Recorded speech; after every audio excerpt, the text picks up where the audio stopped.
이상은 지시로 보고한 문서에는 비자금은 MB께로 전해지는 것으로 생각해왔다. 예전 비자금 문제가 불거지면 MB에게 큰 문제가 된다고 얘기를 하셔서 다스가 왜 이명박 전 대통령의 것이라고 판단했는지 어제 1심 재판부가 관련 증언을 바탕으로 설명한 대목입니다. 다스의 격리 직원 조모 씨가 2008년 1월 특검 조사를 받은 뒤 쓴 보고서 내용이었습니다. 1심 법원의 판단은 분명했습니다. 67분간의 선고에서 재판부는 다스 설립부터 이 전 대통령이 정치를 시작한 뒤 관련 의혹에 어떻게 대처했는지를 자세히 밝혔습니다. 다만 대통령으로서 직권을 남용했는지에 대해서는 엄격히 해석을 했습니다.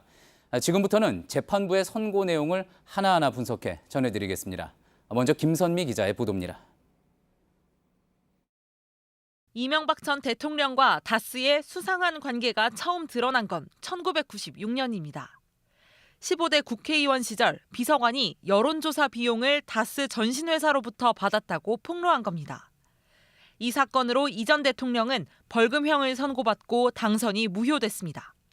2002년 서울시장 선거 때도 비슷한 의혹이 나왔지만 실체가 제대로 확인되지 않은 채 당선됐습니다.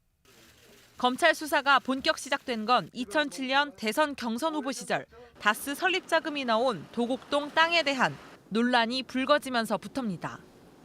검찰은 중간 수사 결과에서 형 이상은 씨 도곡동 땅 지분은 제3자의 것일 가능성이 있다고 했지만 대선 직전 이명박 당시 대선 후보 것이란 증거가 없다고 결론 내리며 다스와 BBK 실소유 의혹에 대해서도 무혐의 처분했습니다.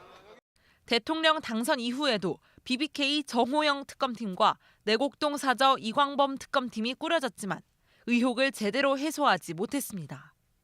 법원은 어제 1심 선고에서 이 전 대통령이 그동안 법망을 피했던 수법들도 지적했습니다. BBK 특검 당시 관련자들이 회의를 하면서 말을 맞춘 정황이 많은 사람들의 진술과 자료로 밝혀졌습니다. 결국 이 전 대통령은 징역 15년을 선고받았습니다. JTBC 김선미입니다.